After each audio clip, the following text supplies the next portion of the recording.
Hey everybody, welcome to BrickVault. Today is another LEGO Weekly News Update. Plenty of things happened in the world of LEGO this week. We're going to get into all of it. Links for everything I'm talking about are in the description below. And before we jump in, first I'd like to say the custom building instructions that have popped up in the web store this week come from the designer Fukusaku, and this is Han's land speeder, or it's the land speeder Han Solo stole, the M68. It's a great little model with a ton of details, handles really well, and the instructions are very easy to follow along to. So if this is a build that you might want to create for yourself, you can get the instructions at our web store, www.brickvault.toys. And now let's jump into the top story of the week, at least I think, and that is the leak of the Creator Expert Camp Nou Stadium, set number 10284. It has 5,509 pieces and is set for release in October. Nobody knows the exact price that this will be sold at. People are estimating between $350 to $400. Old Tafford did sell at $300, but there seems to have been someone that was selling this on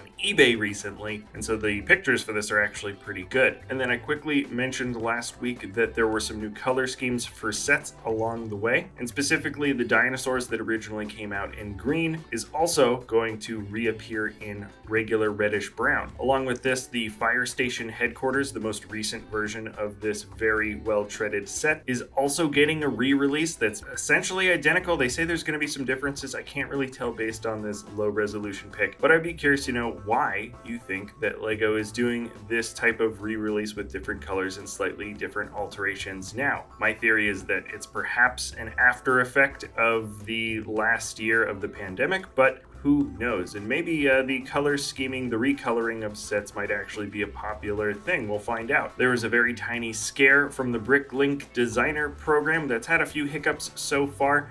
They accidentally launched this screen here that says that all the sets are sold out. That's not the case. This is down now on the site, and you can still get the Sheriff's Safe, the Cockapoo, and Pursuit of Flight. They are still available. So if you went to the site and saw that, false alarm, those three sets, I just checked them, are still available. And then there is the 1,000 piece puzzle that is getting produced by Chronicle Books. Based on the description, I think it's actually 4 different puzzles in 4 different categories. There are 40 puzzles to choose from to vote on in total, and the vote is still open right now. That's all linked in the description below. Some of these images are really, really excellent. So if you wanted to participate in that, the opportunity is open to you. The BIONICLE Masks of Power game that I remember seeing a little teaser for forever ago, that's got another little first look. It's going to be on the Unreal 4 engine. Wish lists for Steam are officially open for this game. We don't know when it's going to actually launch though. Graphics do look pretty good, and in general this seems to be outlining some of the main story plot lines from the original Bionicle show and series. Also on video game news, Marvel Superheroes is coming for Nintendo Switch. And now let's jump on over to LEGO Ideas, of which there are 4 new sets that got 10,000 votes of support this last week. Starting off with Basement and Sewerage from the designer MOCingbird. That's basically exactly what you might think it is. It's an underground diorama that outlines all of the basement and piping and sewerage working that you might find underneath a city. I don't know how to pronounce this next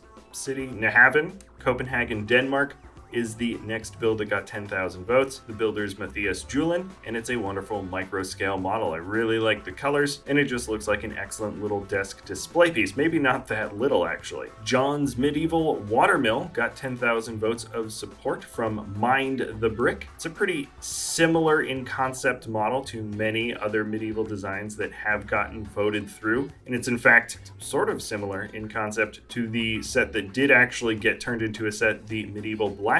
Wonderful details, and just yet another model that I think outlines the desire from fans to get more medieval themed sets in general. If it's not 2022, maybe 2023, but there is going to be some kind of medieval revival in terms of a theme. At least I certainly hope so. And lastly, from the designer Yang Yang, this is Carl's House from the movie Up. Also, I think this is not the first time a set with this concept has been voted in with 10,000. Still a great looking model. And that was actually a pretty quick little episode for weekly news. Remember, if you enjoy our content, you can always like, subscribe, comment, share. Let me know what types of other custom creations you'd like to see built in the studio. Top 10 mocks of the week is on Tuesdays. Thank you so much for sticking around to the end, and we'll see you next time at BrickVault.